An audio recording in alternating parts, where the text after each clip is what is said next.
आज्ञा सर भाईना प्रणाम। हौ पिले सर प्रणाम। हाँ तेरे पिला हम माने काली डिस्कशन करूथिले सिलेबस विषय डिस्कशन करूथिले केमती कोन एसएसबी रो सिलेबस रहिछि ओपीएस रो पिले कोन सिलेबस रहिछि ए सब हम माने काली देखिले ठीक अछि। तेरे उभय करे पिले सिलेबस यद्यपि सेम अछि तथापि मध्य जो प्रश्न रो पिले लेवल आछि तो सेडा पिले डिफर करूछि ठीक अछि कायना ओपीएस रे टिके नगु पिले भितरु प्रश्न पचारि थाए हैला तो सेथिबा माने प्रति जिंस को पिले शास्त्रीय हिसाब रे प्रति जिंस को बहुत ही बढ़िया से ताको हम माने पिले पढिबा ठीक अछि। तेबे हम माने काली पिले कथा होथिले कि हम माने प्रथम पिले व्याकरण ही आरंभ करिबा हमर जहां भी पिले रहिछि आ व्याकरण पिले तीनटा जिंस हमर सिलेबस रे थिला नै कि संधि समास आ पिले कोन कारक पिले ठीक अछि। तो ए तीनटा ही मुख्य होई थाए पिले संधि समास कारक ए तीनटा ही प्रति सब्जेक्ट रो पिले मुख्य होई थाए व्याकरण पिले तीनटी ही मुख्य जिंस पिले। तेबे हम सेतरे देखुतिले कि जो संधि समास कारक पिले तीनटा प्रकरण अछि ता भितरु संधि आ समास ए दिटा पिले पढा हबो कोथरु लघु सिद्धांत कौमुदी रो पिले आ तापर जो रहिला पिले हम मनकर कारक प्रकरण सेटा पढा पिले कोथरु सिद्धांत कौमुदी रो पिले कारक प्रकरण हैला। तेबे हम माने लघु सिद्धांत कौमुदी रो पढिबा तो संधि तो आरंभ करिया पिले किंतु ता पूर्व जस्ट टिके पूर्वर जति नॉलेज आवश्यक ताको हल टिके मन पकेता तो मन तो सेडा को पढिछ पिले तापर हम माने संधि पाखको पिले जिबा तो सामान्य परिचय पिले आरंभ करिबा जेतु हम लघु सिद्धांत कौमुदी रो पढुचे तो तार सामान्य परिचय तो हमकु जणा तिबार ही अछि पिले। तेबे लघु सिद्धांत कौमुदी जहार पिले ग्रंथकर्ता होचंती के से वरदराज आचार्य हैला जेमति सिद्धांत कौमुदी रो पिले के से रचयिता भट्टजी दीक्षित। हाँ भट्टजी दीक्षित पिले तेबे तांकरी शिष्य होचंती पिले वरदराज आचार्य ठीक अछि। तेबे तांकरी गुरुଙ୍କ द्वारा पिले से इंस्पायर हेकरी ता ग्रंथ रचना करथिले पिले लघु सिद्धांत कौमुदी हैला। तेबे ये होची सिद्धांत कौमुदी रो संक्षिप्त अंश बोली मध्ये कहिले कोन से अत्युक्ति पिले हबो नाही पिले। तेबे सर्वप्रथम पिले व्याकरण काहा कुआ जाय तो ताको मन खाली टिके आलोचना कर दबा पिले। तो व्याकरण से कहउछन पिले व्याक्रियन्ते प्रकृति प्रत्यय विभाग सह व्युत्पाद्यन्ते साधु शब्दः अनेन इति व्याकरणम हैला माने व्याकरण पिले एक्चुअली पिले तार प्रकृति प्रत्यय बा तार जो कोन पिले विग्रह वाक्य पिले एटा ही कि व्याक्रियन्ते अनेन इति व्याकरणम जहा द्वारा पिले व्याक्रियन्ते એટલે व्याक्रियंतर माने कोन तो ताकू पिले डेफिनेशन माने ताकू डिफाइन करिया पे से कहउछन्ती कि प्रकृति प्रत्यय विभाग सह व्युत्पाद्यन्ते साधु शब्दः पिले जो साधु शब्द को पिले प्रकृति प्रत्यय विभाग पूर्वक जो थरे व्युत्पन्न करा जाय थे पिले जो शास्त्र रे से शास्त्र को पिले को शास्त्र को जाए व्याकरण शास्त्र माने व्याकरण शास्त्र होची पिले सेही शास्त्र जो शास्त्र द्वारा साधु शब्दंकर निष्पन्न होई थाए पिले साधु शब्द मान को प्रकृति प्रत्यय विभाग सह निष्पन्न करा जाय थाए हैला। तो सेही कथा पिले कहउचंदी कि जेउ शास्त्र प्रकृति प्रत्यय विभाजन पूर्वक साधु शब्द निष्पादित करे सेही शास्त्र को पिले व्याकरण शास्त्र कहा जाए हैला। जोतरे पिले बी उपसर्ग आंग उपसर्ग कुरु धातु पिले को प्रत्यय ल्यूट प्रत्यय पिले ठीक अछि। त भाबे ल्यूट प्रत्यय रे पिले रूप होइछि पिले व्याकरणम हैला। तबे एक कथा भी हम माने जानि छै पिले व्याकरण को पिले वेद पुरुषर मुख बोली कहा जाइछि जेमति कि पिले कहा जाइछि कोन मुखम व्याकरणम स्मृतम ना ना ता सहित पिले कि वर्तमान हम माने संस्कृत क्षेत्र रे पिले जेउ व्याकरण शास्त्र देखुचे जेउ व्याकरण शास्त्र रे प्रयोग करूचे त सेही व्याकरण शास्त्र को पिले को व्याकरण बोली कहा जाउछि त्रिमुनि व्याकरण बोली बुझुचे पिले त्रिमुनि व्याकरण कहा जाउछि काहे ना व्याकरण तो पिले अनेक प्रवर्तक अछंती पिले इंद्र चंद्र काश कृष्ण माने आपिसली साकटा याना तो एमथि हेकरी पिले बहुत सारा प्रवर्तक अछंती किंतु वर्तमान पिले जो व्याकरण यूज करा जाउछि जो व्याकरण रे पिले व्यवहार करा जाउछि से व्याकरण पिले होछि को व्याकरण त्रिमुनि व्याकरण ठीक अछि त्रिमुनि व्याकरण पिले आ जो सेही जो त्रिमुनि समान होछन पिले को माने ना महर्षि पाणिनि महर्षि कात्यायन आ होचन पिले महर्षि पतंजलि ना नहीं तो यही तीन जन पिले वर्तमान यही तीन जन को पिले व्याकरण आचार्य बोली मानुचे तो यांक भितर पिले जे महर्षि पाणिनि से होचन पिले सूत्रकार से हिसाब रे पिले कात्यायन बा वरुण जे होचन पिले कोन अरे बार्तिककार पिले ठीक अच्छे ବାର୍ଷିକକାର तो एटा गोटे के नको मन रखिथियो पिला महर्षि पतंजलि होचंदी पिले ଭାଷ୍ୟକାର भाष्यकार ଭାଷ୍ୟକାର ଆଉ ଏଇ ହିସାବରେ ପିଲେ ପାଣିନିଙ୍କର ମତ ଠାରୁ ପିଲେ କାତ୍ୟାୟନଙ୍କର ମତ ପିଲେ ଅଧିକ ମହତ୍ୱପୂର୍ଣ୍ଣ ତାକୁ ପିଲେ ଆମ ମାନେ ପ୍ରମାଣ ବୋଲି ମାନିବା ମାନେ ଉତ୍ତରୋତ୍ତର ମୁନି ନାମ ବଚନମ ପ୍ରମାଣମ ବୋଲି ପିଲେ କୁହାଯାଇଛି ଠିକ ଅଛି ଉତ୍ତରୋତ୍ତର ମୁନି ନାମ ବଚନମ ପ୍ରମାଣମ ହେଲା ମାନେ ପରବର୍ତ୍ତୀ ପରବର୍ତ୍ତୀ ଆଚାର୍ଯ୍ୟ ମାନଙ୍କର ବଚନ ହିଁ ପିଲେ ପ୍ରମାଣ ହେଇଥାଏ ଠିକ ଅଛି ମହର୍ଷି ପାଣିନି ଯାହା କହିଛନ୍ତି ତାଙ୍କ ଠାରୁ କାତ୍ୟାୟନଙ୍କର ମତ ହଉଛି ପିଲେ ଅଧିକ ପ୍ରାମାଣିକ ଆଉ କାତ୍ୟାୟନଙ୍କର ମତ ଠାରୁ ପିଲେ ଅଧିକ ପ୍ରାମାଣିକ ହଉଛି କାହାର ମତ महर्षि ପତଞ୍ଜଳି पतंजलिଙ୍କର ମତ ପିଲେ ଠିକ ଅଛି ତ ପାଣିନି ପିଲେ ଯେତେବେଳେ ସୂତ୍ର ରଚନା କଲେ ସେ ସୂତ୍ରରେ ପିଲେ କିଛି ଅଂଶ ଛାଡି ଯାଇଛନ୍ତି ବା କିଛି ଜାଗାରେ କହିବା ପାଇଁ ଚାହିଁଛନ୍ତି କିନ୍ତୁ କହିପାରି ନାହାନ୍ତି ଠିକ ଅଛି ତ ତାକୁ ପିଲେ ଫୁଲଫିଲ କରିଛନ୍ତି ପିଲେ କାତ୍ୟାୟନ ସେମିତି ଯୋଉ ଜାଗାରେ ପିଲେ ଉଭୟଙ୍କର ପାଣିନି ଆଉ କାତ୍ୟାୟନ ଉଭୟଙ୍କର ଯୋଉଠି ପିଲେ କମି ରହିଯାଇଛି ତାକୁ ପିଲେ ପୁରା କରିଛନ୍ତି କିଏ ସେ ମହର୍ଷି ପତଞ୍ଜଳି ପିଲେ ତ ପତଞ୍ଜଳି ସେଥିପାଇଁ ବେଳେ ବେଳେ ପିଲେ ଏମିତି ବି ପ୍ରଶ୍ନ ପଚାରି ଥାଏ ପିଲେ କି ମହର୍ଷି ପତଞ୍ଜଳି ଯୋଉ ଭାଷ୍ୟ ଲେଖିଛନ୍ତି ତ ଭାଷ୍ୟ ସେ ଲେଖିଛନ୍ତି କାହା ଉପରେ ପିଲେ ପାଣିନିଙ୍କର ସୂତ୍ର ଉପରେ ନା କାତ୍ୟାୟନୀଙ୍କର ବାର୍ତ୍ତିକ ଉପରେ ତାହେଲେ କଣ ଉତ୍ତର ପିଲା ହବ ସୂତ୍ର ବାର୍ତ୍ତିକ ଉଭୟ ଉପରେ ହଁ ତ ଦିଟା ଯାକ ମନେ ରଖିଥିବ ପିଲେ ତ ମହର୍ଷି ପତଞ୍ଜଳି ଯୋଉ ଲେଖିଛନ୍ତି ଭାଷ୍ୟ ପିଲେ ତ ଉଭୟ ହଉ ଉପରେ ହେଲା ତ ସୂତ୍ର ବାର୍ତ୍ତିକ ହଉ ଉପରେ ସୂତ୍ର ଉପରେ ବି ଲେଖିଛନ୍ତି ଆଉ ବାର୍ତ୍ତିକ ଉପରେ ବି ଲେଖିଛନ୍ତି ତାଙ୍କର ସେ ଯୋଉ ଗ୍ରନ୍ଥରେ ପିଲେ ସୂତ୍ର ବି ସ୍ଥାନ ପାଇଛି ଆଉ ଯୋଉ ବରରୁଚି ବା କାତ୍ୟାୟନଙ୍କର ପିଲେ ବାର୍ତ୍ତିକ ମଧ୍ୟ ପିଲେ ସ୍ଥାନ ପାଇଛି ହେଲା ତେବେ ତ୍ରିମୁନିଙ୍କର ନାଁ ପିଲେ ମନେ ରଖିଲ ପାଣିନି କାତ୍ୟାୟନ ଆଉ ପିଲେ ପତଞ୍ଜଳି ଠିକ ଅଛି ତେବେ ମହର୍ଷି ପାଣିନିଙ୍କର ବି ସାମାନ୍ୟ ପରିଚୟ ପିଲେ ମନେ ରଖିଥିବ ଇଏ ବି ପରୀକ୍ଷାରେ ପଚାରିଥାଏ ପିଲେ ହେଲା ତେବେ ସମୟ ପିଲେ ଆଙ୍କର ସପ୍ତମ ଶତାବ୍ଦୀ ଠିକ ଅଛି ସ୍ଥାନ ପିଲେ କହୁଛନ୍ତି ସାଲାତୁର ଗ୍ରାମ ଯୋଉଟା କି ବର୍ତ୍ତମାନ ପିଲେ ପାକିସ୍ତାନର ଲାହୋର ଠାରେ ପିଲେ ଅବସ୍ଥିତ ହେଲା ତ ତାଙ୍କର ମରଣ କେବେ ହେଇଥିଲା ସେମିତି ତ କିଛି ଜଣା ନାହିଁ କିନ୍ତୁ ପିଲେ କୁହାଯାଇଛି ଆଙ୍କର ତିଥି ହଉଛି ପିଲେ କୋଉ ତିଥି ତ୍ରୟୋଦଶୀ ତିଥିରେ ପିଲେ ତାଙ୍କର ମୃତ୍ୟୁ ହେଇଥିଲା ପିଲେ ସେଥିପାଇଁ ତ୍ରୟୋଦଶୀ ତିଥିରେ ପିଲେ ବ୍ୟାକରଣ ପଢାଯାଏ ନାହିଁ ହେଲା ଆଉ ୟାଙ୍କର ମୃତ୍ୟୁ ପିଲେ ଯୋଉ ଆମର କୋଉଟା ପିଲେ ଯୋଉ ପଞ୍ଚତନ୍ତ୍ରରେ ପିଲେ ଗୋଟେ ଶ୍ଲୋକ ଉପରେ ପିଲେ ଶ୍ଲୋକ ଆଧାରରେ ପିଲେ ସିଂହ ଦ୍ଵାରା ତାଙ୍କର ମୃତ୍ୟୁ ହେଇଥିଲା ବୋଲି ପିଲେ ଶୁଣା ଯାଉଛି ଠିକ ଅଛି ସିଂହ ବ୍ୟାକରଣସ୍ୟ କରତୁର ହରନ୍ ପ୍ରାଣନ୍ ପ୍ରିୟାନ୍ ପାଣିନେରେ ଏମିତି ଶ୍ଲୋକ ସେଥିରେ ଅଛି ପିଲେ ହେଲା କୋଉଥିରେ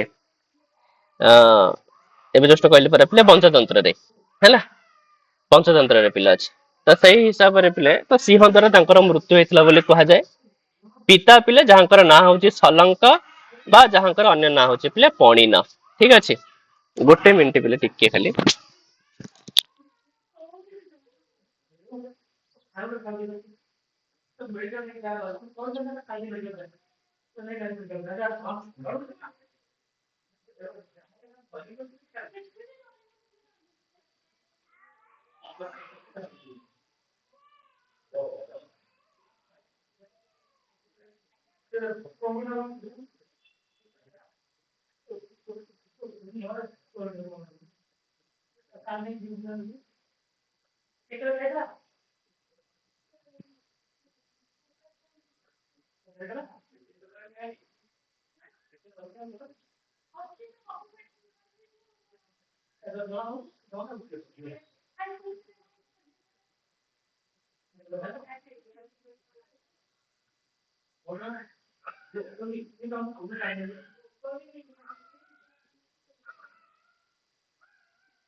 ହେଲା କି ପିଲେ ହେଲା ପିତା ପିଲେ ତାଙ୍କର କିଏ ହେଲେ ପାଣିନିଙ୍କର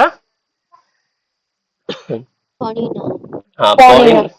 ହେଲା ପଣିନ ବା ପିଲେ ସଲଙ୍କ ବୋଲି ତାଙ୍କର ପିଲେ ଅନ୍ୟ ନାଁ ବି ହେଲା ମାତା ହଉଛନ୍ତି ପିଲେ କିଏ ସେ ଦାକ୍ଷୀ ସେଥିପାଇଁ କେତେଟା ପିଲେ ପିଜିଟିରେ ଏମିତି ପ୍ରଶ୍ନ ଆସିଥିଲା ଥରେ ପିଲେ ଦାକ୍ଷୀ ପୁତ୍ର କହ ତାହେଲେ ପିଲେ ଉତ୍ତର କଣ ହେଇଯିବ ପାଣିନି ପାଣିନି ହେଲା ମହର୍ଷି ପାଣିନି ପିଲେ ପ୍ରଶ୍ନ ଆସିଛି ଦାକ୍ଷୀ ପୁତ୍ର କହ ବୋଲି ହେଲା ତ କେହି କୁହନ୍ତି ଆଙ୍କର ମାତୁଳ ଯିଏ ବି ଜଣେ ପିଲେ ବହୁତ ବଡ ଆଳଙ୍କାରିକ ବି ଥିଲେ ଆଉ ବୈୟାକରଣ ବି ଥିଲେ ହେଲା ବ୍ୟାଡି ପିଲେ ତାଙ୍କର ନାଁ ଥିଲା ଆଉ ୟାଙ୍କର ପିଲା ଅନୁଜ ହଉଛନ୍ତି ପିଲେ ପିଙ୍ଗଳ ମୁନି ଯିଏ କି ପିଲେ କାହାର କର୍ତ୍ତା କୋଉ ଶାସ୍ତ୍ରର ଛନ୍ଦଶାସ୍ତ୍ର ହଁ ଛନ୍ଦ ଛନ୍ଦ ଶାସ୍ତ୍ରର ପିଲେ କର୍ତ୍ତା ଠିକ ଅଛି ଆଉ ଗୁରୁ ପିଲେ ବର୍ଷ ଉପାଧ୍ୟାୟ ପିଲେ ଗୁରୁଙ୍କର ନାଁ ଆଉ ୟାଙ୍କର କୃତି କହିଲେ ପିଲେ ଅଷ୍ଟାଧ୍ୟାୟୀ ଲିଙ୍ଗାନୁଶାସନ ଆଉ ପିଲେ କେହି ପିଲେ କୁହନ୍ତି ବି ତାଙ୍କର ନାଟକ ଥିଲା ଯାହାର ନାଁ ହଉଛି ପିଲେ କଣ ଜାମ୍ବବତୀ ଜୟ ବା ପିଲେ ପାତାଳ ବିଜୟ ବି ତାର ଅପର ନାଁ ନାଇଁ କି ହେଲା ତ ଏ ସବୁ ପିଲେ ମହର୍ଷି ପାଣିନିଙ୍କର ଟିକେ ସାମାନ୍ୟ ପରିଚୟ ପିଲେ ବି ମନେ ରଖିଥିବ ହେଲା ଆଉ ବାକି କାତ୍ୟାୟନ ଆଙ୍କର ଏତେ ପଚାରେନି ତଥାପି ଖାଲି ଇଏ ବି ସପ୍ତମ ଶତାବ୍ଦୀର ହିଁ ଅନ୍ୟ ନାଁ ପିଲେ ବରରୁଚି ଗୁରୁ ପିଲେ ଆଙ୍କର ବି ବର୍ଷ ଉପାଧ୍ୟାୟ କାହିଁକି ନା କୁହାଯାଏ କି ପାଣିନି ଆଉ କାତ୍ୟାୟନ ପିଲେ ଗୋଟିଏ ଗୁରୁଙ୍କର ପିଲେ ଗୁରୁ ଭାଇ ଥିଲେ ହେଲା ଉଭୟ ପିଲେ ଗୋଟିଏ ଗୁରୁଙ୍କର 2 ଜଣ ଶିଷ୍ୟ ଥିଲେ ଆଉ ତାଙ୍କର କୃତି କହିଲେ କେବଳ ସେ ପିଲେ ବାର୍ତ୍ତିକ ହିଁ ରଚନା କରିଛନ୍ତି ବୋଲି ହେଲା ଆଉ ବାକି ମହର୍ଷି ପତଞ୍ଜଳି ଯାହାଙ୍କୁ କି ପିଲେ ଶେଷ ନାଗଙ୍କର କଣ କୁହାଯାଏ ଅବତାର ବୋଲି ମଧ୍ୟ କୁହାଯାଏ ପିଲେ ହେଲା ଆଉ ୟାଙ୍କର କୃତି କହିଲେ ପିଲେ ମହାଭାଷ୍ୟ ଆଉ ହଉଛି ପିଲେ କଣ ଯୋଗସୂତ୍ର ମାନେ ଅଥ ଯୋଗାନୁଶାସନମ ଆଉ ମହାଭାଷ୍ୟ ହଉଛି ପିଲେ ଅଥ ଶବ୍ଦାନୁଶାସନମ ବୁଝି ହଉଛି ପିଲେ ସାର୍ ସାର୍ ଟିକେ ଦେଖାନ୍ତୁ ସାର୍ କାତ୍ୟାୟନ ବିଷୟରେ ସାର୍ ଟିକେ କାତ୍ୟାୟନଙ୍କର ମୁଁ ପଠେଇଦେବି ପିଡିଏଫ ଟା ଠିକ ଅଛି ଆଜ୍ଞା ହଁ ତ ସମୟ ହଉଛି ପିଲେ ସପ୍ତମ ଶତାବ୍ଦୀ ଅନ୍ୟ ନାଁ ପିଲେ ବରରୁଚି ଗୁରୁ ବର୍ଷ ଉପାଧ୍ୟାୟ କୃତି ହଉଛି ପିଲେ ବାର୍ତ୍ତିକ ହେଲା ତ ପିଲେ ମହର୍ଷି ପତଞ୍ଜଳିଙ୍କ ଉପରେ ଗୋଟେ ବଡ ସୁନ୍ଦର କିମ୍ବଦନ୍ତୀ ବି ଅଛି ପିଲେ ତମେ ଜାଣିଥିବ ମଧ୍ୟ କୋଉଠି କେମିତି ହେଲା କୁହାଯାଇ ପିଲେ କେମିତି ଯୋଉ ତାଙ୍କର ପିଲେ ଶେଷ ନାଗଙ୍କର ଅବତାର ଥିଲେ ବୋଲି ପିଲେ ଏଇ ଜାଗାରେ ପିଲେ ହେଲା କୌଣସି ଜଣେ ଋଷି ସ୍ନାନ କରୁଥିବା ସମୟରେ ଗୋଟିଏ ସର୍ପ ଆସିକିରି ତାଙ୍କ ହାତରେ ପିଲେ ପଡିଥିବ ତ ସେ ସଙ୍ଗେ ସଙ୍ଗେ ପିଲେ ପ୍ରଶ୍ନ ପଚାରିଥିବେ କି ସେ ଯୋଉ ଋଷି ପିଲେ ପ୍ରଶ୍ନ କରିଥିବେ କି କୋର ଭବାନ ବୁଝିହଉଛି ପିଲେ ପ୍ରଶ୍ନ ହେଲା ପିଲେ କଣ କୋର ଭବାନ ତ ଯେତେବେଳେ ସେ ଏକଥା ପ୍ରଶ୍ନ କରିବେ ତ ସେ ସର୍ପଟି ସଙ୍ଗେ ସଙ୍ଗେ ପିଲେ ଉତ୍ତର ଦେବେ ସପୋହମ ସର୍ପ ବୋଲି କହିବେନି ପିଲେ କଣ କହିବେ ସପୋହମ ହେଲା ତାପରେ ସେ ଋଷି ଯାହାଙ୍କର ହାତରେ ପିଲେ ପଡିଥିବେ ଆସିକି ଯୋଉ ସାପଟି ପିଲେ ତ ସେ ଋଷି ସାଙ୍ଗେ ସାଙ୍ଗେ ପଚାରିବେ ରେଫ କୁହ ଗତଃ ତୁମର ରେଫ କୁଆଡେ ଉଡିଗଲା ଆରେ ଆକ୍ଚୁଆଲି ପିଲେ ସର୍ପ ପିଲେ ସର୍ପର ପିଲେ ରେଫ କାଟିଦବ ତ କଣ ହେଇଯିବ ସପ ହେଇଯିବ ପିଲେ ହେଲା ତ ସେଇ କଥା ଋଷି ପଚାରିବେ ରେଫ କୁହ ଗତଃ ତ ସର୍ପଟି ସାଙ୍ଗେ ସାଙ୍ଗେ ଉତ୍ତର ଦେବେ ପିଲେ କଣ ତୋୟା ଅପହୃତ ମୁଁ ରେଫ କହିଥାନ୍ତି ଯେ ତୁମେ ପରା ରେଫ ମୋର ଚୋରି କରି ନେଇଯାଇଛ ଆଚ୍ଛା ଋଷି ଚୋରି କରି ନେଇଛନ୍ତି କହିବାର ମାନେ ହଉଛି ପିଲେ ସେ ଆକ୍ଚୁଆଲି ଋଷିଙ୍କୁ ପଚାରିବାର ଥିଲେ କୋ ଭବାନ କିନ୍ତୁ ଋଷି ପଚାରିଥିଲେ କଣ ପିଲେ କୋର ଭବାନ ତ ସିଏ ନିଜେ ଗୋଟେ ରେଫ ଏକ୍ସଟ୍ରା ଆଡ କରିଦେଇଥିଲେ ଯୋଉଥିରେ କି ତାଙ୍କୁ ରେଫ ଦବାର ନଥିଲା ପିଲେ ତ ଏମିତି କିଛି ତାଙ୍କ ଉପରେ କିମ୍ବଦନ୍ତୀ ଶୁଣାଯାଏ ୟା ଉପରେ କେତେ ଦୂର ସତ୍ୟତା ସେ ସବୁ ତ ପିଲେ କଥା ନାହିଁ କିନ୍ତୁ କୁହନ୍ତି ପିଲେ କି ଆମର ମହର୍ଷି ପତଞ୍ଜଳି ହଉଛନ୍ତି ପିଲେ କାହାଙ୍କର ଅବତାର ଶେଷନାଗଙ୍କର ଅବତାର ପିଲେ ହେଲା ତେବେ ପାଣିନିଙ୍କ ଦ୍ଵାରା ପିଲେ ଯୋଉ ରଚନା କରାଯାଇଥିଲା ବ୍ୟାକରଣ ଗ୍ରନ୍ଥ ଯାହାର ନାଁ ହଉଛି ପିଲେ କଣ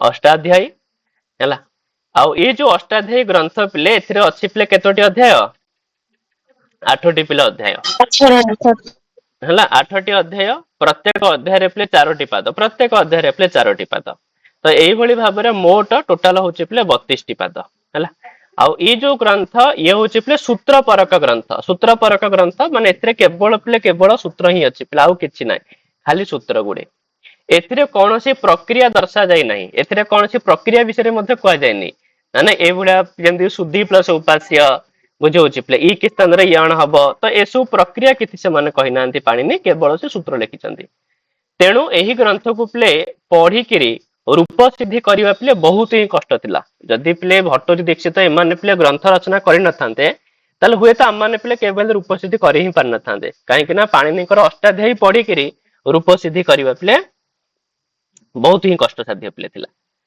तो से पिले यही दुष्करता को लक्ष्य करी अनेक व्याकरण ए सब सूत्र को पिले प्रक्रियाबद्ध करने को चेष्टा करथिले आ से सब व्याकरण मानक मध्य सर्वश्रेष्ठ होचंदे पिले के से भट्टोजी दीक्षित पिले हैला अनेक चेष्टा करिसंदे पिले ताको प्रक्रियाबद्ध करिया पे बहुत व्याकरण मान चेष्टा करिसंदे जो सफल पिले हेचंदे भट्टोजी दीक्षित आ तांको द्वारा जो ग्रंथ रचना करा जायतला से होची पिले को ग्रंथ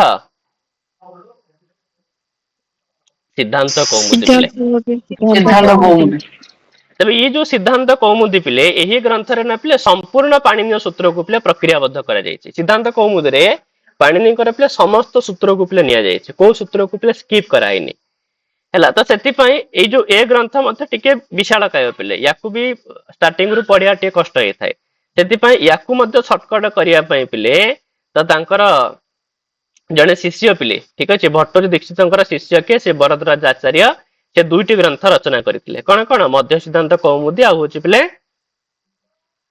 लघु सिद्धांत कौमुदी हैला आ बाकी मध्य सिद्धांत कौमुदी जेहेतु पिले अभिशप्त बोली कहा जाय सेति पई मध्य सिद्धांत कौमुदी पिले केही पढंतिनी आ बाकी लघु सिद्धांत कौमुदी को पिले अनेक आदर मिलिछि ठीक अछि मध्य सिद्धांत कौमुदी को पिले भट्टोजी दीक्षित ताको अभिशाप दे देथिबे कहीं वरदराज आचार्य जेतले मध्य सिद्धांत कौमुदी रचना करथिबे से समय तांको गुरु को ठार से परमिशन आन नथिबे माने गुरु को जणाई नथिबे कि मोर ग्रंथ रचना करूछि बोली सेति पई भट्टोजी दीक्षित रागी गिरी पिले ग्रंथ को अभिशाप देथिबे कि ग्रंथ को जे पढिबो माने तो से पिले व्याकरण हवा परिवर्ते महान मूर्ख होई जिवो तो सेति पई मध्य सिद्धांत कौमुदी पिले कोन सी जगह रे पढा जाय नाही लघु सिद्धांत कौमुदी रो पिले बहुत आदर अछि तापर से पिले भट्टोजी दीक्षितंकर पुणी आशीर्वाद नहीं कर रचना करथिए पिले लघु सिद्धांत कौमुदी ग्रंथ तो एभली भाव रे पिले हमर सिद्धांत कौमुदी आरंभ करके लघु सिद्धांत कौमुदी रो पिले ये होची पिले तार प्रक्रिया पिले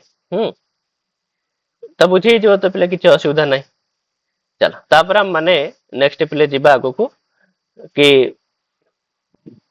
तो तर से ऊपर किछि वंदना करिसथि पिले हमर जो मंगलाचरण कोन एगुडा को ताको भी देखि दिथा पिले ये भी परीक्षा पे उपयोगी हो पारे हैला तो सर्वप्रथम पिला हमनकर जो भारतीय परंपरा दृष्टि पिले जेकोसी ग्रंथ रचना करबा समय रे पिले ग्रंथर निर्विघ्न परिसमाप्ति पई पिले कोन करा जाय थाए ग्रंथर आरंभ रे मंगलाचरण पिले करा जाय ठीक है एखाने ग्रंथर आरंभ रे बोली नो पिले माने ग्रंथर आरंभ रे भी करा जाय मध्य रे भी करा जाय आ शेष रे मध्य पिले करा जाय थाए ना नहीं मंगलादीनि मंगल मध्यानि मंगलांतानि च शास्त्राणि प्रथन्ते बोली पिले कह जायछि तो पिले ते मंगलाचरण पिले यार अर्थ सेठी स्पष्ट करिया कहउचंदी कि पिले मंगम शुभम लाति ददाति इति मंगलम हला मंगलम रो अर्थ होछि पिले जहा शुभत्व को प्रदान करे ताहा को पिले मंगल बोली कहा जाय आ मंगलाय आचरणम मंगलाचरणम आ से मंगल पई जे आचरण करा जाय ताहा को पिले कोन कहा जाय मंगलाचरण पिले हैला तेबे मंगलाचरण रे पिले दीटा उद्देश्य अछि पिले मंगलाचरण रे पिले करिवार दुईटी मुख्य कारण पिले कोन दुईटी मुख्य कारण गोटे होछि पिले विघ्न विनाशाय आ गोटे होछि पिले कोन शिष्य शिक्षाय हैला मन रखिथियो पिले एगुडा एक्चुअली हम माने जानिबा कथा पिले काइना जेतेबेले तम माने पिले कोन चाकरी पाई गलो पिले कॉलेज जाय कि पिला को पढेबो तो जेतेले पिला को पिले शिखेबो तो एगुडा तम माने आगुर जानिथिले से मानु कहया पई मध्ये तमको भी भल लागिवो ताको मध्ये पिले सुनिया पई बहुत भल लागिवो बुझे होची हैला तबे पिले मंगलाचरण रे पिले दुईटी मुख्य कारण होची कोन कोन विघ्न विनाशाय आ होची शिष्य शिक्षा हैला तो दुईटी मुख्य कारण पिले एथि पई कहा जायछि काहे कि ना जदि पिले एक्चुअली मंगलाचरण तमको जदि के पचारियो पिले साधारणतः पार्टी पिले यही बाहर थाए कि पिले विघ्न विनाशाय मंगलाचरण एथि पई तो करा जाय थाए पिले निर्विघ्न परिसमाप्तय ग्रंथ रे पिले निर्विघ्न परिसमाप्ति हे जाओ माने विघ्न किछि न हो तो जदि तमन को पिले विघ्न विनाशाय पई मंगलाचरण करिवार अछि त तमे तो पिले ग्रंथ रे लेखिबा किछि आवश्यक नै तमे एमतरे पिले ठाकुरन पाखरे पूजा पाठ कल पिले ग्रंथ आरंभ करे दबो तो ग्रंथ रे लेखिबार कोन आवश्यकता थिला ना नै तमे एमते भी तो पिले घरे पूजा पाठ करिकरी ग्रंथ रचना करि परिथांत ତ ସେଥିପାଇଁ ତାର ପିଲେ ପରବର୍ତ୍ତୀ ଇଏ ପାଇଁ ଉତ୍ତର ଦେଇଛନ୍ତି ପିଲେ ଶିଷ୍ୟ ଶିକ୍ଷା ଏଇ କହୁଛନ୍ତି ଆମେ ସେମିତି କରିପାରିଥାନ୍ତୁ କିନ୍ତୁ କରିଥିଲେ ହୁଏତ ଆମର ଯୋଉ ପର ପିଢି ଯୋଉ ଶିଷ୍ୟ ମାନେ ଆସିଥାନ୍ତେ ସେମାନେ କେମିତି ଜାଣିଥାନ୍ତେ କି ହଁ ଗ୍ରନ୍ଥ ଲେଖିବା ପୂର୍ବରୁ ମଙ୍ଗଳାଚରଣ କରାଯାଏ ବୋଲି। ତ ସେଥିପାଇଁ ଆମମାନଙ୍କୁ ଗ୍ରନ୍ଥରେ ମଧ୍ୟ ଆମେ ଲେଖୁ ଏଥିପାଇଁ କି ଶିଷ୍ୟ ମାନେ ମଧ୍ୟ ଶିଖନ୍ତୁ କି ସେମାନେ ବି ଯେତେବେଳେ ନୂଆ ଗ୍ରନ୍ଥ ଲେଖିବେ ତ ଗ୍ରନ୍ଥର ଆରମ୍ଭରେ ପିଲେ କଣ ଲେଖିବେ ମଙ୍ଗଳାଚରଣ କରିବେ। ଠିକ ଅଛି ସେଥିପାଇଁ ବିଘ୍ନ ବିନାଶାୟ ଆଉ ହଉଛି ଶିଷ୍ୟ ଶିକ୍ଷା। ତେବେ ଆମମାନଙ୍କର ମଙ୍ଗଳାଚରଣ ତମେ ଜାଣିଥିବ ବହୁତ ହିଁ ଭଲ ଭାବରେ ମଙ୍ଗଳାଚରଣ ହଉଛି କେତେ ପ୍ରକାର? ତିନି ପ୍ରକାର ନାଇଁ କି କଣ କଣ ନମସ୍କାରାତ୍ମକ ଆଶୀର୍ବାଦାତ୍ମକ ଆଉ ହଉଛି ପିଲେ କଣ ବସ୍ତୁ ନିର୍ଦ୍ଦେଶାତ୍ମକ। ତେବେ ନମସ୍କାରାତ୍ମକ ମଙ୍ଗଳାଚରଣ ଯୋଉଥିରେ ପିଲେ ନମସ୍କାର କରାଯାଇଥିବ ନା ନାଇଁ ଯେଉଁଠାରେ ପିଲେ ଇଷ୍ଟ ଦେବତା ଅଥବା ଗୁରୁଙ୍କୁ ନମସ୍କାର କରିକିରି ଗ୍ରନ୍ଥାରମ୍ଭ କରାଯାଏ ସେଠାରେ ନମସ୍କାରାତ୍ମକ ମଙ୍ଗଳାଚରଣ କରାଯାଇଥାଏ। ଯୋଉଠି ପିଲେ ନତୁଆ ଲାଗିଥିବ ପିଲେ ନମଃ ଲାଗିଥିବ ତ ସେ ସବୁ ହଉଛି ନମସ୍କାରାତ୍ମକ।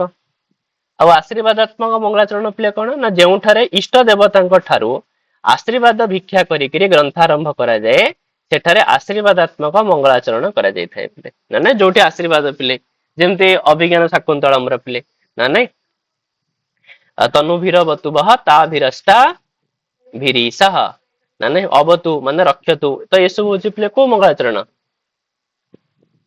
ଆଶୀର୍ବାଦାତ୍ମକ ମଙ୍ଗଳାଚରଣ।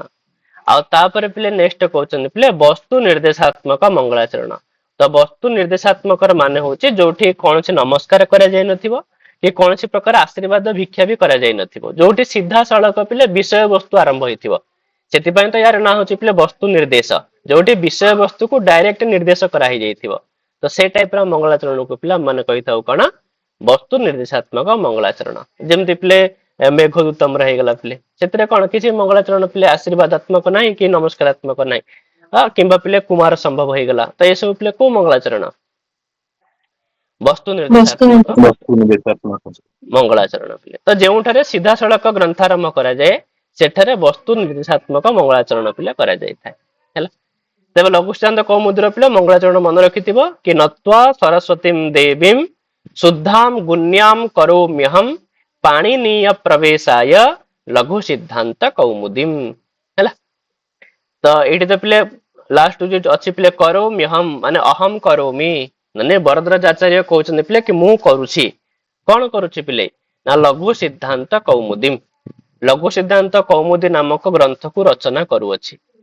ଆଚ୍ଛା ଲଘୁସିଦ୍ଧାନ୍ତ କୌମୁଦୀ ନାମକ ଗ୍ରନ୍ଥକୁ କାହିଁକି ରଚନା କରୁଅଛି ତ ଉତ୍ତରରେ ପିଲେ କଣ ପାଣିନୀୟ ପ୍ରବେଶାୟ ହେଲା। ପାଣିନୀୟ ମାନେ ପିଲେ ପାଣିନୀୟଙ୍କ ଦ୍ୱାରା ରଚନା କରାଯାଇଥିବା ଗ୍ରନ୍ଥ କଣ ପିଲେ ଅଷ୍ଟାଧ୍ୟାୟୀ ହୁଏତ ଅଥବା ପିଲା ମାନେ ବ୍ୟାକରଣ ବୋଲି ବି କହିପାରିବା ପିଲେ କି ବ୍ୟାକରଣ ଶାସ୍ତ୍ରରେ ପିଲେ ପ୍ରବେଶ କରିବା ପାଇଁ ଲଘୁ ସିଦ୍ଧାନ୍ତ କୌମୁଦୀକୁ ମୁଁ ରଚନା କରୁଅଛି।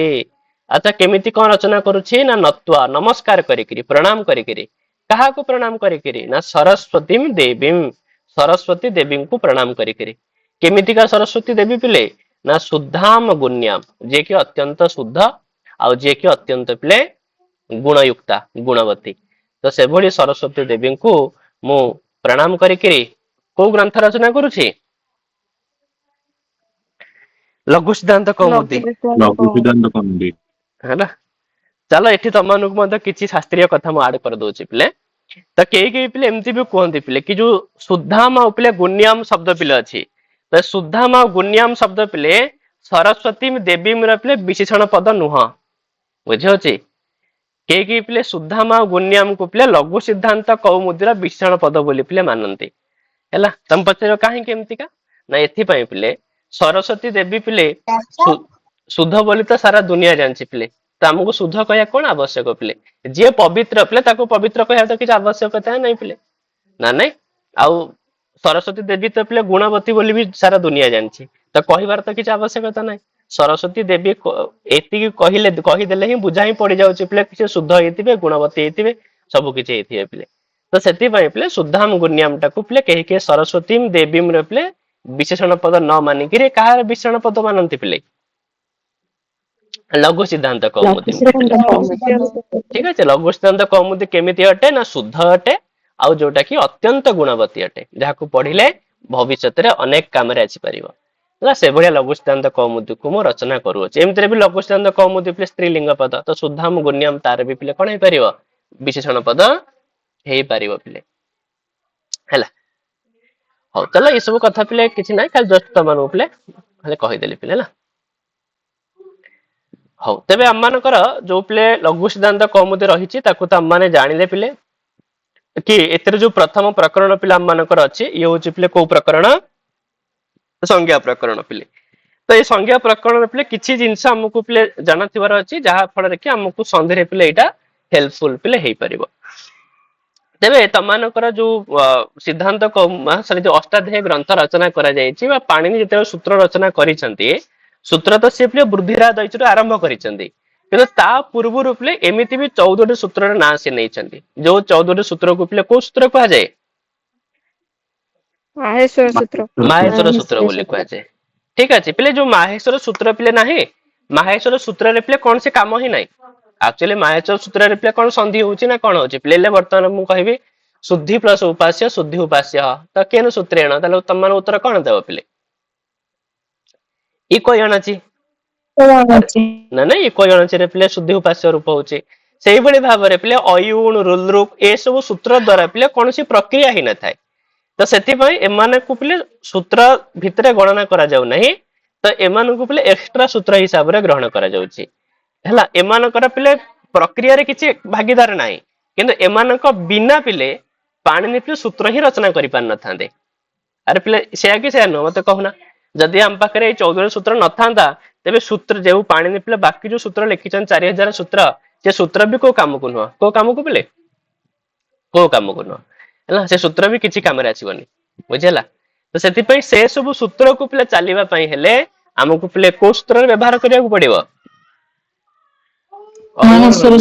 ମାହେଶ୍ଵର ସୂତ୍ରକୁ ପିଲେ ବ୍ୟବହାର କରିବାକୁ ପଡିବ। ତେବେ ଏ କଥା ବି ତମେ ଜାଣିଥିବ ପିଲେ, ଏଇ ସୂତ୍ରକୁ ପିଲେ କାହିଁକି ମାହେଶ୍ଵର ସୂତ୍ର ବୋଲି କୁହାଯାଇଥାଏ ପିଲେ, କାହିଁକି ପିଲେ କୁହାଯାଇଥାଏ, ଶିବଙ୍କର ଡମରୁ ନାଦରୁ ଆସିଥିବାରୁ ସେଥିପାଇଁ ତାଙ୍କୁ ମାହେଶ୍ଵର ସୂତ୍ର ବୋଲି ମାହେଶ୍ଵର କୁହାଯାଏ। ସୂତ୍ର ବୋଲି କୁହାଯାଇଥାଏ ପିଲେ। ମାନେ ମହେଶ୍ଵରାତ ଆଗତାନି ସୂତ୍ରାଣୀ ମାହେଶ୍ଵର ସୂତ୍ରାଣୀ, ମହେଶ୍ଵରଙ୍କ ଠାରୁ ପିଲେ ଆସିଥିବା କାରଣରୁ ଏଇ ସୂତ୍ରକୁ ପିଲେ କୋଉ ସୂତ୍ର କୁହାଯାଏ, ମାହେଶ୍ଵର ସୂତ୍ର ବୋଲି ପିଲେ କୁହାଯାଇଥାଏ। ମାନେ ଆଉ ମାହେଶ୍ଵର ସୂତ୍ର ହଉଛନ୍ତି ପିଲେ କତି, ଚତୁର୍ଦଶ, ଚତୁର୍ଦଶ ମାହେଶ୍ଵର ସୂତ୍ର। ଚତୁର୍ଦଶ ମାହେଶ୍ଵର ସୂତ୍ରାଣୀ ପିଲେ। ଠିକ ଅଛି, ତ ସେଇ କଥା କହୁଛନ୍ତି ପିଲେ, ଯୋଉ ଚତୁର୍ଦଶ ମାହେଶ୍ଵର ସୂତ୍ରାଣୀ ପିଲେ ଐ ଉଣ ରୁଦ୍ରୁକ ଏ ଓଂ ଐ ଔଚ ହୟ ବରଟ ଲଣ ନିୟମ वणनम झभय घड़धस जब गड़दस ख फ छ ठ थ चटत कपय सससर हल। ହେଲା, ଇତି ମାହେଶ୍ୱରାଣୀ ସୂତ୍ରାଣୀ। ତ ଇଏ ହଉଛନ୍ତି ପିଲେ ମାହେଶ୍ୱର ସୂତ୍ର। ଆଉ ଏଇ ଯୋଉ ମାହେଶ୍ୱର ସୂତ୍ରର ପିଲେ କେବଳ ଗୋଟିଏ ହିଁ ପ୍ରୟୋଜନ, ମନେ ରଖିଥିବ ପିଲେ। ଏମିତି ପ୍ରଶ୍ନ ଆସିପାରେ ପିଲେ କି ପିଲେ ମାହେଶ୍ୱର ସୂତ୍ରାଣାମ କିମ୍ ପ୍ରୟୋଜନମ୍, ମାହେଶ୍ୱର ସୂତ୍ର ମାନଙ୍କର ପିଲେ କଣ ପ୍ରୟୋଜନ, ପିଲେ କଣ ଆବଶ୍ୟକତା। ତ ମନେ ରଖିଥିବ ଏ ସବୁ ସୂତ୍ର ମାନଙ୍କର ପିଲେ ଗୋଟିଏ ହିଁ ପ୍ରୟୋଜନ ପିଲେ, ଗୋଟିଏ ପ୍ରୟୋଜନ ପିଲେ କଣ, ପ୍ରତ୍ୟାହାର ନିର୍ମାଣ ପିଲେ। ପ୍ରତ୍ୟାହାର ନିର୍ମାଣକୁ ଛାଡିଦେଲା ପରେ ଏମାନଙ୍କର ପିଲା ଆଉ କୌଣସି ହିଁ ପ୍ରୟୋଜନ ନାହିଁ, ଏମାନଙ୍କର ଆଉ କୌଣସି ହିଁ ଆବଶ୍ୟକତା ନାହିଁ ପିଲେ। ହେଲା, ସେଥିପାଇଁ ସେ ପୁରା ସ୍ପଷ୍ଟ ଲେଖିଦେଇଛି ପିଲେ କି ଇତି ମାହେଶ୍ୱରାଣୀ ସୂତ୍ରାଣୀ ଅଣାଦି ସଂଜ୍ଞାର୍ଥାନି। ପ୍ରତ୍ୟାହାର ପିଲେ ଆମର ଯେମିତି ଅଣ ପ୍ରତ୍ୟାହାର, ଅଚ ପ୍ରତ୍ୟାହାର, ହଲ ପ୍ରତ୍ୟାହାର, ତ ଏଇ ସବୁ ପ୍ରତ୍ୟାହାର ଗଠନ କରିବା ହିଁ ଏମାନଙ୍କର ପିଲେ ଉଦ୍ଦେଶ୍ୟ, ଆଉ କିଛି ପିଲେ ଉଦ୍ଦେଶ୍ୟ ନାହିଁ ପିଲେ। ତାପରେ ସେ କହୁଛନ୍ତି ପିଲେ ଏସାମ ଅନ୍ତ୍ୟାହ ଇତଃ, ମନେ ରଖିଥିବ ପିଲେ, ସେ କହୁଛନ୍ତି ଯୋଉ 14ଟି ଯାକ ସୂତ୍ର ପିଲେ ନାହିଁ, ଏଇ 14ଟି ଯାକ ସୂତ୍ରର ପିଲେ ଯୋଉ ଅନ୍ତିମ ବର୍ଣ୍ଣ ଗୁଡାକ ପିଲେ, ଯେମିତି ଅୟୁଣ ର ପିଲେ ଣ ହେଇଗଲା, ରୁଦ୍ରୁକ ର ପିଲେ କ ହେଇଗଲା, ଉଁ ହେଇଗଲା, ଚ ହେଇଗଲା, ହେଲା ଟ ହେଇଗଲା, ତ ଏମିତି ହେଇକରି ପିଲେ 14ଟା ଯାକ ସୂତ୍ରର ପିଲେ କେତୋଟି ଅନ୍ତିମ ବର୍ଣ୍ଣ ବାହାରିବ, 14ଟି ପିଲେ ଅନ୍ତିମ ବର୍ଣ୍ଣ ଆସିବ। ତେବେ 14ଟି ଯାକ ଅନ୍ତିମ ବର୍ଣ୍ଣର ନାଁ ହଉଛି ପିଲେ ଇତ୍। 14ଟି ଯାକ ଅନ୍ତିମ ବର୍ଣ୍ଣର ନାଁ ହଉଛି ପିଲେ କଣ, ଇତ୍ ପିଲେ। ଇଦ୍ ବନ ହେଲା, ମନେ ରଖିଥିବ ପିଲେ। ହେଲା, ଆମର ଏଥିରେ ଗୋଟେ ତମମାନଙ୍କୁ ବାରମ୍ବାର ଶୁଣିବାକୁ ମିଳିପାରେ ପିଲେ ସଂଜ୍ଞା, ସଙ୍ଗୀ, ସଂଜ୍ଞକ।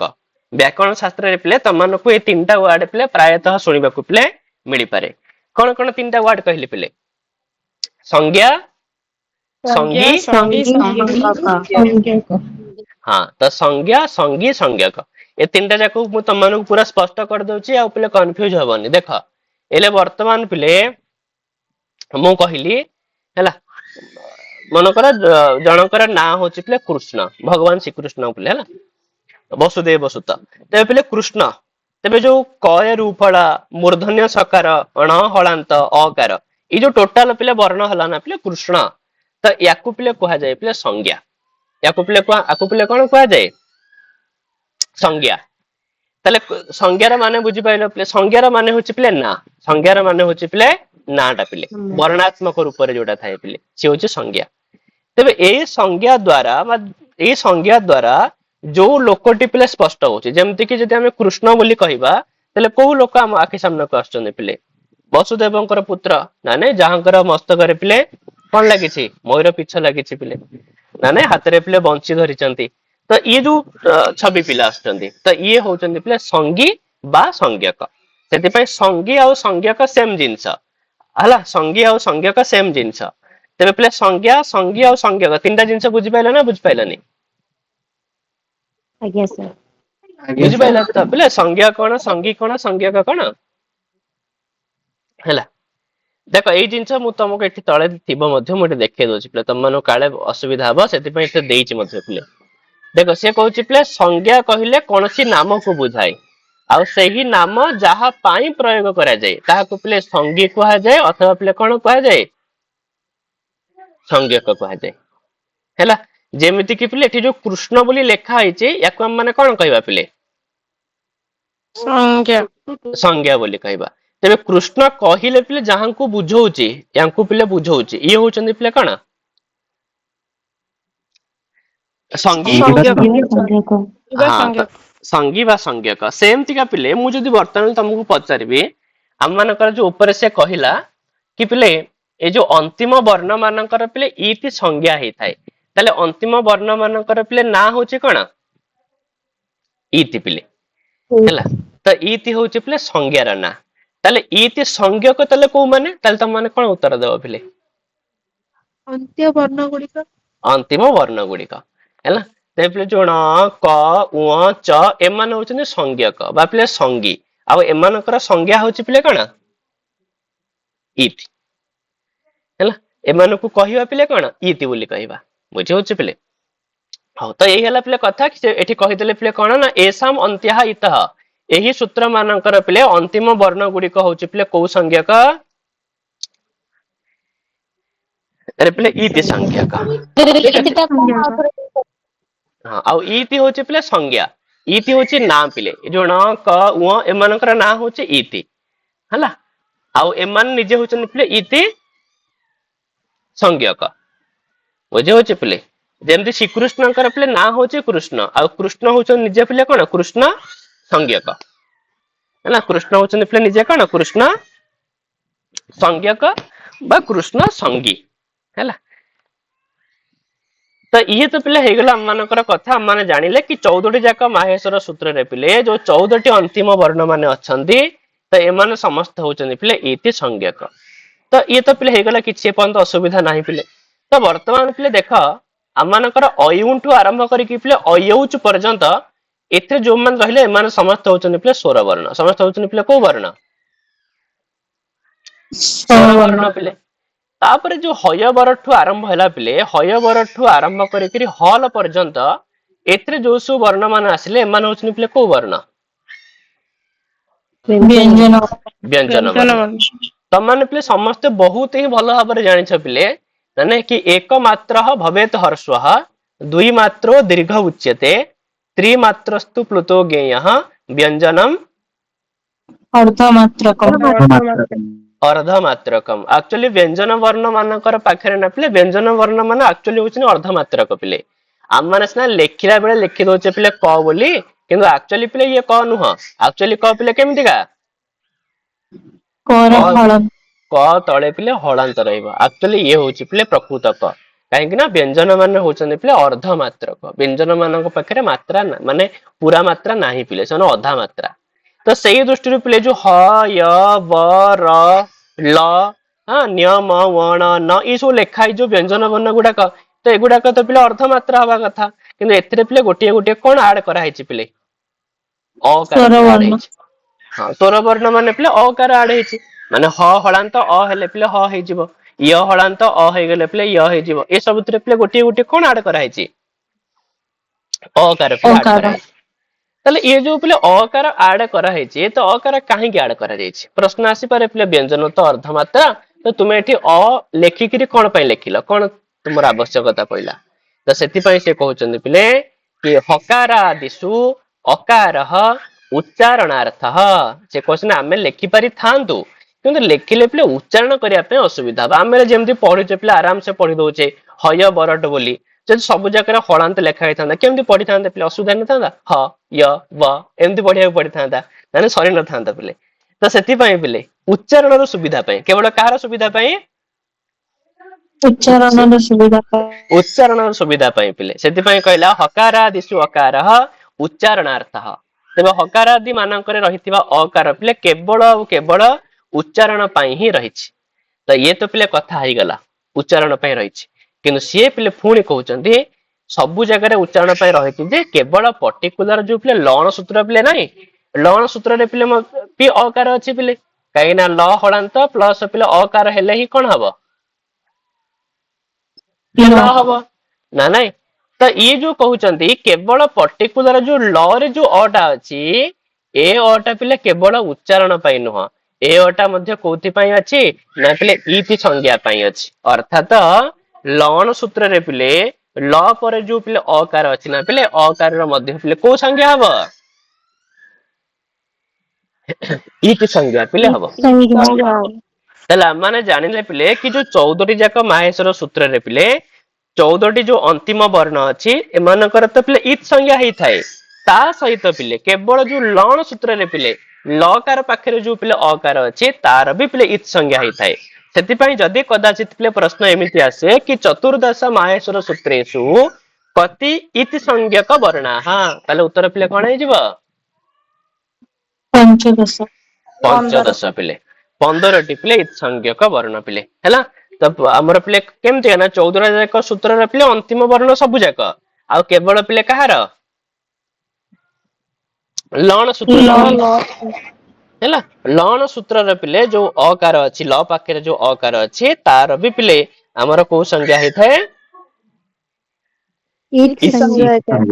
ଇତି ସଂଜ୍ଞା ପିଲେ ହେଇଥାଏ। ତ ଏଇଭଳି ଭାବରେ ପିଲେ ଆମ ମାନଙ୍କର ଚତୁର୍ଦଶ ମାହେଶ୍ଵର ସୂତ୍ରେଷୁ ପଞ୍ଚଦଶ ଇତି ସଂଜ୍ଞକ ବର୍ଣ୍ଣାଃ। ତ ଏଇ ଯୋଉ ଇତ୍ ସଂଜ୍ଞକ ବର୍ଣ୍ଣ ପିଲେ ରହିଲା, ଏମାନଙ୍କର ଆବଶ୍ୟକତା ପିଲେ ଏଥିପାଇଁ ପଡିବ କି ପ୍ରତ୍ୟାହାର ତିଆରି କରିବା ପାଇଁ। ବୁଝିହଉଛି ପିଲେ? ଇତ୍ ସଂଜ୍ଞା କରିବାର ପିଲେ ତାତ୍ପର୍ଯ୍ୟ ପିଲେ କଣ? ଆକ୍ଚୁଆଲି ପିଲେ ଯାହାର ଇତ୍ ସଂଜ୍ଞା ହୁଏ ନା ତାର ପିଲେ ଲୋପ ହେଇଯାଏ। ନିୟମ ହିସାବରେ ପିଲେ ଯାହାର ଇତ୍ ସଂଜ୍ଞା ହୁଏ ତାର ପିଲେ କଣ ହେଇଯାଏ? ଲୋପ ହେଇଯାଏ ପିଲେ। ମାନେ ସେୟା ହୁଏ କି ନାଇଁ ପିଲେ? ସାର୍ ଭଏସ କଟି ଯାଉଛି। ଭଏସ କଟୁଛି। ଭଏସ କଟ ହଉଛି ପିଲେ, ଏବେ ଶୁଣିପାରୁନ?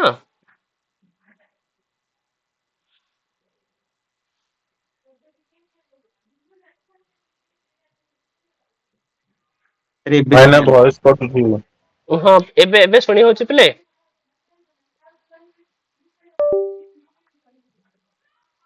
ଆରେ ପିଲେ ଏବେ ଶୁଣି ହଉଛି ନା? ନାଇଁ ସାର୍ ଭାଇନା କଟି କରି ଯାଉଛି। କଟି ଯାଉଛି।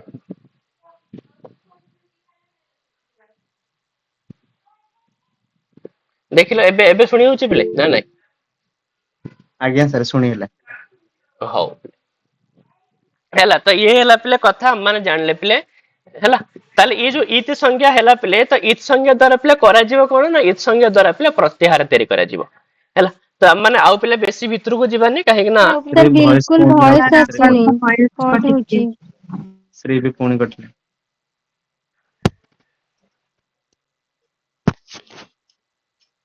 ସ୍କ୍ରିନ୍ ଶୋ କରୁଛି କି ସମସ୍ତଙ୍କୁ?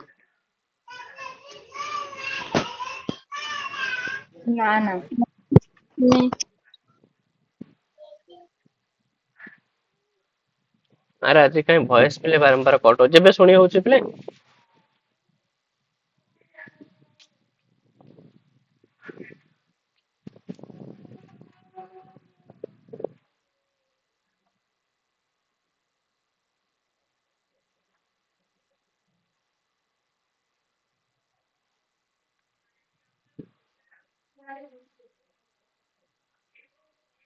ଆରେ ପିଲେ ଶୁଣି ପାରୁଛ କି ଏବେ ନା ନାଇଁ?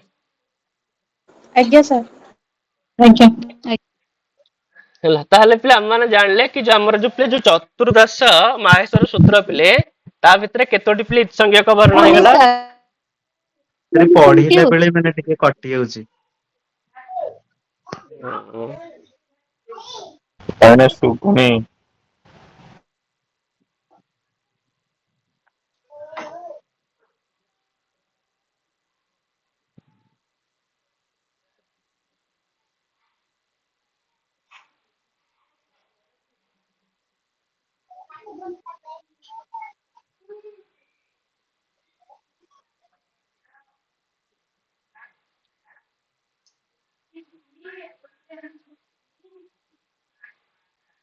ଆରେ ପିଲେ ଏବେ ଶୁଣିପାରୁଛ ନା ନାଇଁ?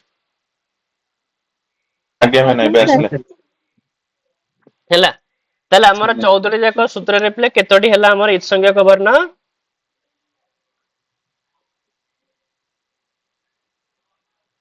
ପନ୍ଦରଟି। 15ଟା। ହଁ ତ 15ଟି ପିଲେ ଇତ୍ ସଂଖ୍ୟକ ବର୍ଣ୍ଣ ହେଇଗଲା। ତେବେ ଏଇ ସବୁ ଇତ୍ ସଂଖ୍ୟା କରିବାର ପିଲେ ଆବଶ୍ୟକତା କଣ? ନା ପିଲେ ପ୍ରତ୍ୟାହାର ତିଆରି କରିବା। ପିଲେ ଆବଶ୍ୟକତା କଣ? ପ୍ରତ୍ୟାହାର ପିଲେ ଆମ ମାନେ ପିଲେ ବନେଇବା। ଠିକ ଅଛି। ତ ଭାଇନା ଭାଇନା ପୁଣି କଟିଗଲା।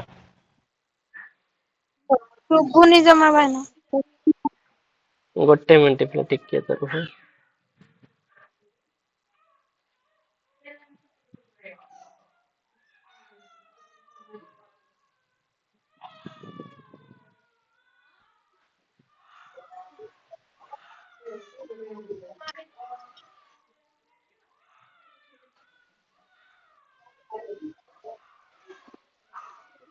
ଆରେ ପିଲେ ଶୁଣି ହଉଛି?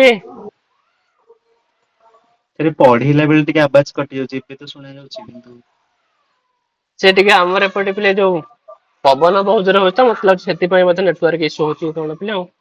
ହଁ ହଉ ଏବେ ଶୁଣି ହଉଛି ସାର୍ ନା ପିଲେ? ନା ଶୁଣି ହଉନି? ସାର୍ ସାର୍ ଏବେ ଶୁଣା ଯାଉଛି। ପଠାନ୍ତୁ ସାର୍ ପ୍ଲିଜ। କିଛି ଶୁଣା ଯାଉନି କାଲିକି କ୍ଲାସ ନହେଲେ ହବ। ଆରେ ଏବେ ହେଲେ ମାନେ ଶୁଣି ପାରୁନ? ହଁ ସାର୍ ସାର୍ ଏବେ କଥା ଶୁଣାଗଲା। କହିଲା ବେଳକୁ ଭାଇନା ଏବେ ଏବେ ତ ଶୁଭୁଛି ଭାଇନା। ଆଚ୍ଛା ହଉ ଟିକେ ଦେଖ ପିଲେ ଯଦି ନ ଶୁଣାଗଲା ଇଏ କରିବା ନହେଲେ ଆଉ କାଲି ଇଏ କରିବା ଆଉ ହେଲା। ଦେଖ ହେଲା ତ ଏଇସବୁ ଆମ ମାନେ ଦେଖିଲେ ପିଲେ ହେଲା। ତାପରେ ନେକ୍ସଟ ଗୋଟେ ସୂତ୍ର ପିଲେ ସେ ଏଥିରେ କହୁଛନ୍ତି ପିଲେ ହଲନ୍ତ୍ୟମ ବୋଲି ହେଲା। ଏ ସୂତ୍ରରେ ପିଲେ ସାମାନ୍ୟ ଅର୍ଥ କହୁଛନ୍ତି ଏମିତିକା କି ପିଲେ ଉପଦେଶେ ଅନ୍ତ୍ୟମ ହଲ ଇତି ସ୍ୟାତ ହେଲା ପିଲେ। ସେ କହୁଛନ୍ତି କି ପିଲେ ଉପଦେଶ ଅବସ୍ଥାରେ ହେଲା ଉପଦେଶ ଅବସ୍ଥାରେ ପିଲେ ଅନ୍ତିମ ବ୍ୟଞ୍ଜନ ବର୍ଣ୍ଣର ହଲ ମାନେ ପିଲେ କୋଉ ବର୍ଣ୍ଣ? ବ୍ୟଞ୍ଜନ ବର୍ଣ୍ଣ ପିଲେ ଜନଗଣ ହେଲା। ହଁ ତ ଅନ୍ତିମ ବ୍ୟଞ୍ଜନ ବର୍ଣ୍ଣର ପିଲେ ଇତି ସଂଜ୍ଞା ହେଇଥାଏ। ଯଥା ଉଦାହରଣ ପାଇଁ ପିଲା ଆମ ମାନଙ୍କର ଯେମିତି ଅଇଉଣୁ ପିଲେ ଉପଦେଶ ଅବସ୍ଥାରେ ଅଛି। ତ ତାର ଯୋଉ ପିଲା ଅନ୍ତିମ ବର୍ଣ୍ଣ ପିଲେ କଣ ଅନ୍ତିମ ବର୍ଣ୍ଣ?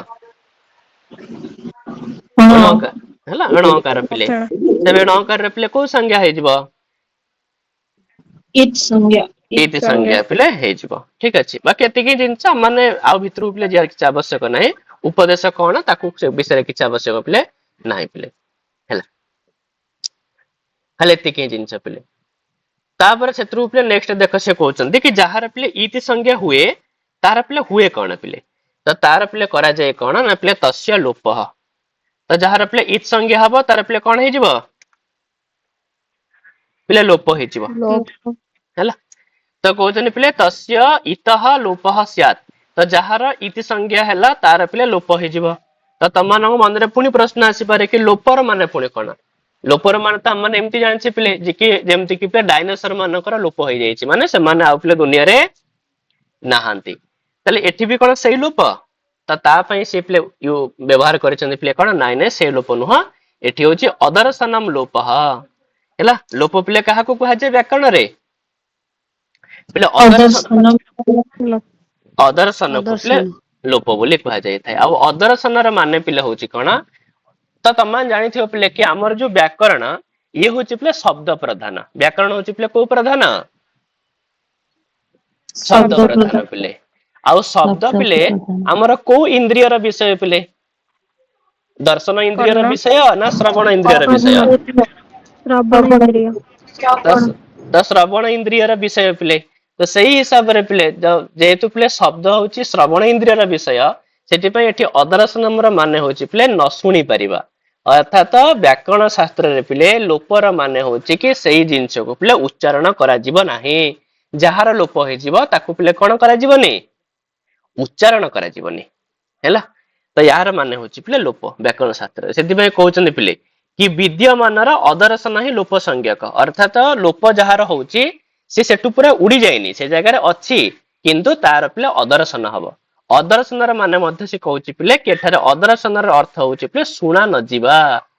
तबे एही सूत्र रूपले आमे बुझिबा जे जेउठारे लोप कथा कुहा जीव, जोटी जोटी पिले आसीबो लोप, जोटी जोटी मध्य आसीबो, तो सेठी हम माने अदर्शन को ही बुझिबा। अर्थात जहार लोप संज्ञा हब तार पिले कोन करा जीवनी, उच्चारण करा जीव नाही। बुझल? सेथिपई पिले व्याकरण शास्त्र रे पे जदि कदाचित तुमको किए पचारे कि व्याकरण शास्त्र रे पे लोपर माने कोन, त तुम माने कोन कहबो? अदर्शन लोप। हां तो तुम हां अदर्शनम लोप।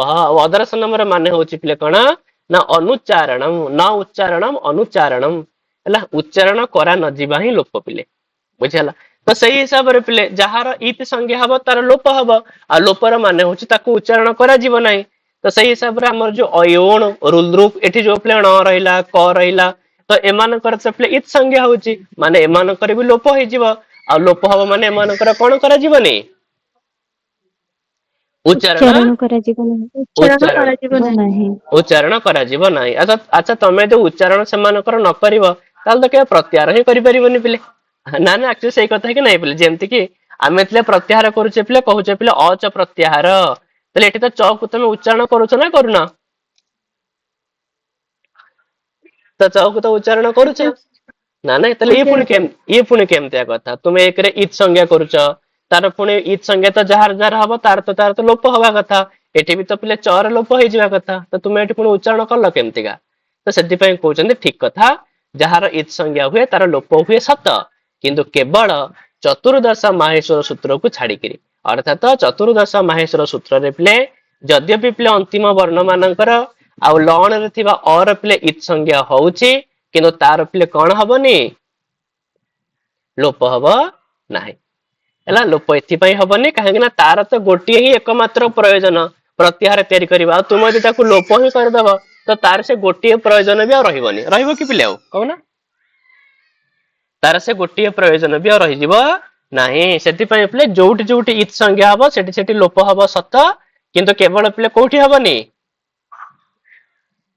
माहेश्वर सूत्र रे पिले हबो नाही। सेति पई से कहउछन पिले कि इत संज्ञा कर लोप होई थाए। तो एठारे मनरे प्रश्न आसे कि चतुर्दश माहेश्वर सूत्र रे पिले अंतिम वर्ण माने मध्ये इत संज्ञक वर्ण, तेबे सेमानकर मध्ये लोप करा जिवो, अर्थात सेमानकर उच्चारण करा जिवो नाही। जदि एपरि करा जाए ते प्रत्याहार रे सेमानकर उच्चारण केमिति करा जाउछि, आमे जले अच बोली कहउचे, हल बोली कहउचे, अण बोली कहउचे, तो उच्चारण तो करूछ हम माने, तो उच्चारण करा जाउछि केमिति? तो सेति पई सॉरी पड़े गला हारि पिले हला, सेति पई पिले तार उत्तर रे से कोन कहउचंती ना अणादयः अणाद्यर्थः। अर्थात चतुर्दश सूत्र रे जो अंतिम ण आदि इत संज्ञक वर्ण माने अछंती सेमानकर पिले कोन करा जिवो नाही, लोप करा जिवो नाही। तो तेबे एठारे मनरे पुनः प्रश्न आछे जदि सेमानकर लोप करा जिवो नाही तेबे काहे कि सेमानकर इत संज्ञा तुमे करूथला, जे तुमको लोप ही करिवार नथिला तुमे तार इत संज्ञा पुनी करूथला कोन पई? तो तार भी उत्तर से कहले आमे तार एथि पई इत संज्ञा कलु काहे कि ना पिले हमको कोन गठन करियार अछि, प्रयोजन पिले हला, तार प्रयोजन अछि अण आदि प्रत्याहार गठन करिबा। आ से अण आदि प्रत्याहार गठन करिया पई हेले हमको गोटे इत संज्ञक वर्ण दरकार, सेति पई हमें इत संज्ञा तार कलु, किंतु तार तुमे कोन करिवनी, लोप करिवो नाही हैला। तो एई बडी हिसाब रे पिला हम माने सब कथा जानिले। वर्तमान पिला हम मान देखिबा कि पिले प्रत्याहार होउची केमती आ प्रत्याहार विधायक सूत्र पिले कोन, ठीक अछि? तो एटा तमारे शिखिबा निहाती दरकार पिले। व्याकरण पढुच माने सामान्य भाव में पिले है से तो मुझे तुम स्टार्टिंग रू पिले शिखेली पिले पढ़ेली है प्रायतः तुम मैंने बहुत पिले जानी भी थी जो मैंने न भी जानी से जान रखा दरकार पिले तो पिले प्रत्याहार केमती कौन पिले तैयारी हुए तो ताप सूत्र हूँ पिले आदिरंतेन सहेता ये हूँ पिले प्रत्याहार संज्ञा विधायक सूत्र पिले मन रखि ठीक अच्छे तो सूत्र हूँ पिले कौन प्रत्याहार होता प्रत्याहार करुवा सूत्र हूँ पिले आदिरंतेन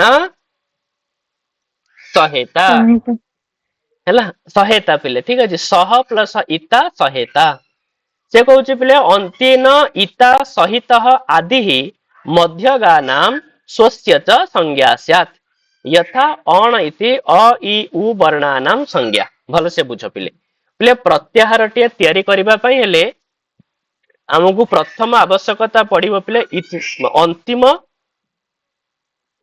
कौन पिले अंतिम इति संज्ञक वर्ण पिले प्रथम पिले कौन आवश्यकता पड़िबो अंतिम इति संज्ञक वर्ण पिले जेमती आम तो जानले पिले जेमती कि अयुन रे पिले णकार अछि हला रूल रुक रे पिले कौन अछि ककार पिले अछि हला तो एमाने समस्त होचनी पिले कौन कौन पिले गोटे गोटे को वर्ण पिले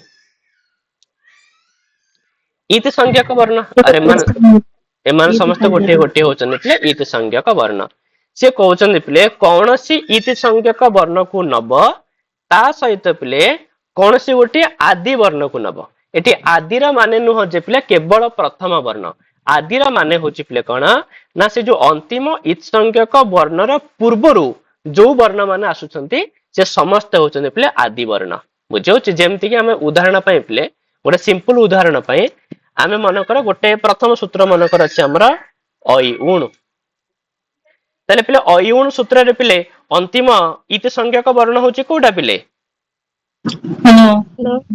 तो अण नहीं गले पिले तो सी कहूँ अण सहित जेकोसी गोटे आदि वर्ण नब तो आदि वर्णर मान हूँ अणर पूर्व जी वर्ण अच्छा नहीं पार पिले जमती कि तुम मैंने अ को नहीं पार तो प्रत्याहार ना होगा अण प्रत्याहार तुम इ की नहीं पार तो प्रत्याहार ना होगा पिले इन प्रत्याहार तो तुम मैंने उ नहीं पार पिले प्रत्याहार ना हो पिले कौन उणु प्रत्याहार तो से प्रत्याहार से कहूँ कौन सी अंतिम इत संज्ञक वर्ण सहित पिले तमें कौन से आदि वर्ण को नब आउटे आदिर माने होची पिले प्रथम नुह आदिर माने होची कि सही इत संज्ञक वर्णर पूर्वरु आसुथुवा जेकोसी वर्ण हैला पूर्वरु आसुथुवा जेकोसी वर्ण को नहीं परिबो नहीं गले से हे जीव गोटे प्रत्याहार तबे सेही प्रत्याहार पिले काहा को बुझेइबो ना से प्रत्याहार पिले काहा को बुझेइबो एटी कहला पिले मध्यगानाम ते उभयंकर मझिरे आसुथुवा वर्ण मान को बुझेइबो खाली मझिरे आसुथुवा वर्ण नुह पिले स्वस्य च निजकु मध्य बुझेइबो जेमिति कि पिले अण प्रत्याहार पिले अछि तबे से कहूची अण भितरे पिले अ आ ण मझिरे जो माने आछंती को माने आछंती पिले इ आसुची आ पिले उ आसुची ये हला पिले मध्यगानाम ता सहित से कहला निजकु मध्य बुझेइबो तो निजकु माने काहा को पिले अ को मध्य बुझेइबो हैला तो सेति पय कहूची कि प्रत्याहार पिले होची जो तो सेटा कोन हेतिबो ना उभयंकर मझिरे जो वर्ण अछि ताकु भी बुझेइबो ता सहित पिले निजकु मध्य बुझेइबो जथा उदाहरण पय से कहि देला पिले एठी जेमति कि अण कहिले अ इ उ वर्णानाम संज्ञा अण प्रत्याहार कहिले पिले से अ को बुझेइबो इ को बुझेइबो आ का को बुझेइबो उ को मध्य पिले तो एबे तुम माने पिले प्रत्याहार बुझी गलो तो पिले प्रत्याहार केमति तयारी होची तो जो जो प्रत्याहार कहिले भी से पिले को वर्ण को बुझेइबे तुम माने बाहर कर परिबो कि नहीं हला एडा नियति पिले जानिबा दरकार पिले ठीक अछि प्रत्याहार तयारी करबा नियति हबरा हमकु दरकार पिले हला एडी से उदाहरण पय देइछि पिले हला अण प्रत्याहार केमति पिले होची तो एई भली भाबरे आ माने अच प्रत्याहार हल प्रत्याहार अल प्रत्याहार एई भली अनेक प्रत्याहार पिले बनै परिबा तो यही संज्ञा को पिले पाणिनिकर पूर्व आचार्य माने प्रत्याहार बोली पिले कहउथिले तेणु यह को प्रत्याहार संज्ञा बोली मध्य कहा जाई परिबो एक्चुअली पिले पाणिनि को प्रत्याहार कहि नांती पाणिनि का मतरे ये होची पिले कोन माने आदिरंतेन सहेता हैला किंतु जेहेतु पिले पाणिनिकर पूर्व आचार्य माने याकु पिले कोन बोली कहउथिले प्रत्याहार बोली कहउथिले तो सेति पय आमे याकु प्रत्याहार बोली मध्य कहि परिबा आ एटा भी मन रखिथिबो कि पाणिनिकर जो संपूर्ण अष्टाध्यायी व्याकरण रे तो टोटल पिले केतोटी प्रत्याहार व्यवहार है 42 42 प्रतिहार हैला 42 प्रत्याहार पिले व्यवहार है तो हमको पिले प्रत्याहार तो बहुत सारा हो पारियो आमे तो बहुत सारा प्रत्याहार करि परिया पिले किंतु तथापि हम मानक पिले 42 प्रत्याहार व्यवहार पिले भगवान पाणिनि करिछन तो सेति पय जो मान पिले प्रत्याहार शिखिला से माने जो टेबल टा देइछि पिले एते सब प्रत्याहार गुडा को लेखा आइछि गुडा का तम माने गोटे खाता रे मध्य अब प्रैक्टिस करिया पे पिले को बन्न जाउछि एको तम माने लिखि परियो पिले हैला ठीक अछि तो प्रत्याहार पिले हे गला काले के हम माने एठु पिले आरंभ करिबा वर्ण प्रकरण पिले काले हम माने एठु देखिबा बुझि जइबो त आज्ञा सर सर या पूर्व जो क्लास टा हेतिला सेटा टिके सेंड करिवे ग्रुप रे हां पिले मु पठे देबी छडा हला एकाने एठी टिके नको अपलोड पिले प्रॉब्लम होस त मु अपलोड करी पठे देबी पिले किछ असुविधा नै आज्ञा सर ଏବେ କଣ ପ୍ରତିଦିନ ସେଇ 6ଟାରେ କ୍ଲାସ ହବ? रेकॉर्डिंग पे सर हां आजरे भी मु अपलोड करले पिले पठे देबी हला तो सेति पे माने एबे टिके कोन करिया पिले हमें 6 पीएम रे पिले क्लास कर दोथिबा ठीक अछि पिले तो आज्ञा भाईना इवनिंग 6 रे करले भलो हां मते भी टिके अपलोड करिया पे पिले सुविधा हबो तो मु कहना 7टा छाडू पिले 8टा हे होची आ गां गळे रे 8टा छाडू पूरा समस्त घर लाइट पिले बंद हे होची बुझिला गां पूरा सुनसान हे होची हैला तो सेति पे माने 6 पीएम रे पिले क्लास कर दोथबा जा फले पिले मते अपलोड करिया भी सुविधा हबो मु तमन को पठे दोथिबी हैला काली के पिला माने एठु प्ले करबा हां मु पीडीएफ जाका तमन को सब जाका ओडा लिंक करी के पठे देई प्ले ओडा ठीक अछि हो प्ले बही मिलिबनी बही पिले त पीजीटी रो बही किछ नाही हैला मु सेतमे तमन नोट प्रोवाइड करथिबे तम नोट रो टे पढा पढी प्ले करथबो हैला भाईना आपन को बहीटा बही सब सरी जाईछि प्ले पीजीटी रो जेति की बही आसीथिला प्ले सब जाका बही सरी जाईछि त बही सेति में कोन से बही भी अवेलेबल नाही प्ले पीजीटी रो हैला परवर्ती हमें बही बाहर कर करबा हां मु एगुडा को सब जगह पठे दे प्ले ग्रुप रे नोट्स आकार रे पठे देबी हैला प्रणाम सर हां पे प्रणाम हां